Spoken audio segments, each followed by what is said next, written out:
Hello beautiful people, welcome back to my channel Archana ముచ్చట్లు. అందరు ఎట్లూరు మంచిగా, మేము కూడా మంచిగా ఉన్నాము. అదొక interesting and sweet and short vlog తోటి నేనైతే మళ్ళీ ముందుకు వచ్చేసిన. ఈరోజు వ్లాగ్ వచ్చేసి వరలక్ష్మి వ్రతం రోజు నా డే ఎట్లా గడిచిందని నేను ఈ వ్లాగ్లో షేర్ చేసిన. ఆ రోజు పొద్దున్నే మా ఇంటికి అయితే మహాలక్ష్మి తల్లి, వరమహాలక్ష్మి తల్లి ఆ రూపంలో మా ఇంటికి వచ్చిందని మేము అనుకుంటున్నాము. మోస్ట్ ఆఫ్ ద టైమ్ సిటీలో ఏంటంటే ఇది బాగా అంటే ఒక బిజినెస్ స్ట్రాటజీ అని చెప్పొచ్చు. ఫెస్టివల్స్ టైమ్స్లో అందరు ఇళ్ళలో ఉంటారు కాబట్టి ఇట్లా ఆవును లేకపోతే ఎద్దును ఏదో ఒక దాన్ని గంగిరెద్దులాగా రెడీ చేసుకొని ఇళ్ళకి రావడం ఈ మధ్య బాగా ఇది ఒక బిజినెస్ ట్రిక్ అయిపోయింది. ప్రతి ఏ ఫెస్టివల్ ఉన్నా సరే ఖచ్చితంగా ఈ గంగిరెద్దులు అయితే వస్తారు. సో ఇంటికి వచ్చిన వరమహాలక్ష్మి తల్లి నోటి చేతులతో పంపొద్దు కాబట్టి బొట్టు కుంకుమ అవన్నీ పెట్టి ఆ తల్లిని పూజించి కొంచెం బియ్యము ఏమైనా మన ఇష్టం డబ్బులు వస్త్రాలు ఏమైనా ఇవ్వాలనుకుంటే ఇచ్చేయచ్చు అనమాట. ఇచ్చేసి పంపించేసినాము. వెళ్ళేటప్పుడు మళ్ళీ అంటే వెనకకు తిరిగి మళ్ళీ చూసుకుంటూ పోయింది. ఆ రోజు ఆవైతే ఎందుకో మరి నాకు అస్సలు తెలియలేదు. అండ్ నేను ఎప్పుడైనా ప్రీ ప్లానింగ్ చేసుకుంటే అది ఎప్పుడు సక్సెస్ కాదు నా విషయంలో. అంటే మేనిఫెస్టేషన్ నేను నమ్మను, నా విషయంలో అది ఎప్పుడు రాంగే అవుతుంది. అందుకనేసి నేను అస్సలు బిలీవ్ చేయను అన్నమాట. ఆ రోజు కూడా అట్లనే అయింది. నేను ముందు రోజే అనుకున్నా, నేను ముందే ఆల్రెడీ ఫస్ట్ 2వ వారమే నేను వాయినాలు వంచేసుకున్నా కదా. సో అది కంప్లీట్ అయిపోయింది. నెక్స్ట్ వీక్ నేను ఖాళీగానే ఉంటాను కదా, అంటే వరలక్ష్మి వ్రతం రోజు నేను ఖాళీగానే ఉంటాను కదా. సో వెళ్ళి ఆంటీ వాళ్ళ ఇంట్లో పూజ మొత్తం, ఆంటీ వరలక్ష్మి వ్రతం చేస్తుంది కలశం పెట్టి. సో పూజ మొత్తం కవర్ చేస్తా అని అనుకున్నా. అసలు నెక్స్ట్ డే మార్నింగ్ అసలు నేను లేవలేకపోయినా. ఫుల్ హై ఫీవర్, కోల్డ్ నాకు పిల్లలు ఇద్దరికి.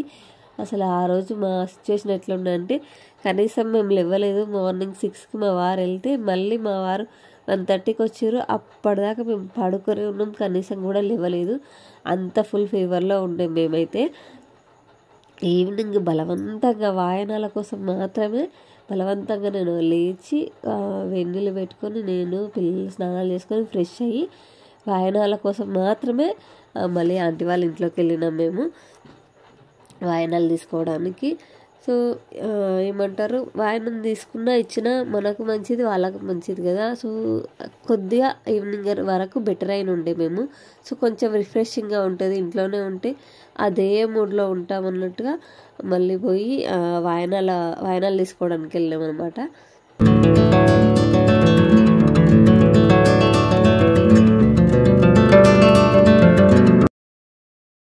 అప్పుడు డిస్టర్బ్ అయిన హెల్త్ ఇంకా రికవరీ అవ్వట్లేదు. చూసారా, నా గొంతు కూడా ఇంకా అటైపోయింది. కోల్డ్ కాఫ్ అస్సలు తగ్గట్లేదు. అండ్ ఇంకా కొన్ని హెల్త్ ఇష్యూస్ ఉన్నాయి. సో అందుకని వీడియోస్ ఏం పోస్ట్ చేయట్లేదు మన ఛానల్లో. షార్ట్స్ కూడా అవి ఇప్పుడు తీసినవి కాదు, ఒక 10 days బ్యాక్ తీసిన షార్ట్సే అవి. అవన్నీ షెడ్యూల్లో ఉండడం వల్ల కొన్ని అప్లోడ్ అవుతున్నాయి, ఇంకా షెడ్యూల్లో ఉన్నాయి, చాలా ఉన్నాయి. అవన్నీ పెండింగ్లో ఉన్నాయి, వర్క్స్ అన్నీ పెండింగ్లో ఉన్నాయి అన్నమాట. సో చేసుకోవాలి. యూట్యూబ్ వర్క్స్ పెండింగ్లో ఉన్నాయి, నావి మిషన్ వర్క్స్ పెండింగ్లో ఉన్నాయి, కొన్ని ఇంట్లో వర్క్స్ పెండింగ్లో ఉన్నాయి. ఇట్లా చాలా పెండింగ్ వర్క్స్ ఉన్నాయి అనమాట. ఫస్ట్ హెల్త్ సెట్ అయితే తర్వాత ఏదైనా చేసుకోవచ్చు అన్నట్టుగా నేను హెల్త్ మీద కాన్సన్ట్రేషన్ చేసి మళ్ళీ ఒకసారి ఈ యూట్యూబ్ సైడ్ వస్తే ఏంటంటే ఎడిటింగ్ నేనే చేసుకోవాలి, థంబ్నెయిల్ నేనే చేసుకోవాలి, నేనే అప్లోడ్ చేసుకోవాలి, నేనే ట్యాగ్స్ ఇచ్చుకోవాలి, అన్నీ నేనే సింగిల్ హ్యాండ్లో చేసుకోవాలి. కాబట్టి నాకు ఇబ్బంది అయిపోతుంది. ఒక వీడియో చేస్తే మినిమం 1 hour కేటాయించాల్సి వస్తుంది. సో అది ఎంత చిన్న వీడియో అయినా సరే. అందుకని అంత టైం కూడా నాకు దొరకట్లేదు. అసలు ఫుల్ బాడీ రెస్ట్ కోరుకుంటుంది అన్నమాట. సో అందుకే రెస్ట్ ఇచ్చిన దానికి సో కంబ్యాక్ ఇవ్వాలి కదా దేనికైనా.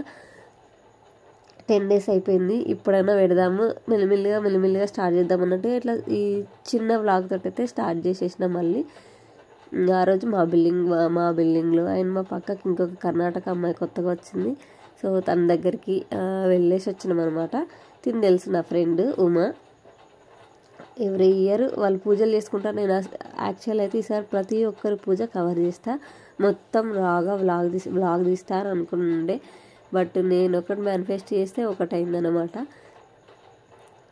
మేనిఫెస్టేషన్ అనేది అందరికీ వర్కౌట్ అవుతుందని ఏమీ లేదు. ఇట్లా అలాగా రివర్స్ కూడా అవుతుంది అనమాట ఒక్కొక్కసారి.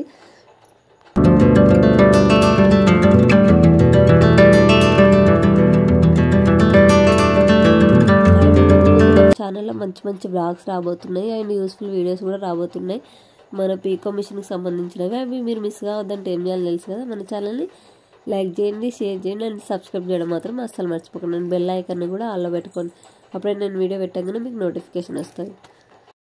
ఇది వరకు హెల్త్ డిస్టర్బ్ అయినప్పుడు మామూలుగా ఊరికే పడుకుంటే 1 or 2 డేస్లో సెట్ అయిపోయేది. సో ఇద్దరు పిల్లలు ఉండి వాళ్ళ హెల్త్ నా హెల్త్ ఒకటేసారి డిస్టర్బ్ అయితే అది అసలు కోలుకోవడానికి 2 డేస్ కాదు 10 డేస్ టైం అయినా మాకు ఇంకా సరిపోవట్లేదు. ఇంకా కోలుకుంటూనే ఉన్నాం పిల్లలు నేను. సో పిల్లల తర్వాత లైఫ్ అయితే చాలా చేంజ్ అవుతుంది, ముందున్నట్టు అస్సలు ఉండదు. సో చెప్పినట్టు నేను ఈ అక్క కూడా మా బిల్డింగ్లోనే ఉంటుంది. వీళ్ళు ఏంటంటే అమ్మవారికి చీర కట్టిస్తారనమాట. శారీ డ్రైపింగ్ ఉంటుంది కదా, వరమక్క లక్ష్మి తల్లికి అట్లా చేస్తారనమాట. అది కూడా వీడియోద్దాం 3-4 వీడియోస్ ప్లానింగ్ ఉండే, నాకు మొత్తం అండర్ ఫ్లాప్ అయిపోయింది అనమాట. పోనీలో ఏదైతే కలిసి ఈవినింగ్ వరకైనా కొద్దిగా లేచి వాయినాలకైనా వేయించడం అన్నట్టుగా ఆ చిన్న సంతోషమైనా ఉండే. బట్ ఆ బొట్లు వాయనాలకు వెళ్ళొచ్చేసరికి మా మొహాలు కలకల్లాడిపోతున్నాయి. మా సమీక్షకు దండ ఓనరాంటి ఇచ్చింది, ఎందుకంటే మురిసిపోతుంది ఆ దండ చూసి ఆ రోజు. సో ఇదన్నట్టు నా వరలక్ష్మి వ్రత వాయనాల ముచ్చట్లు. సో చాలానే రికార్డ్ చేసినా కానీ అదంతా తీయలేదు, అదంతా మళ్ళీ వ్లాగ్లో చూస్తారు. So bye, that's it for the video.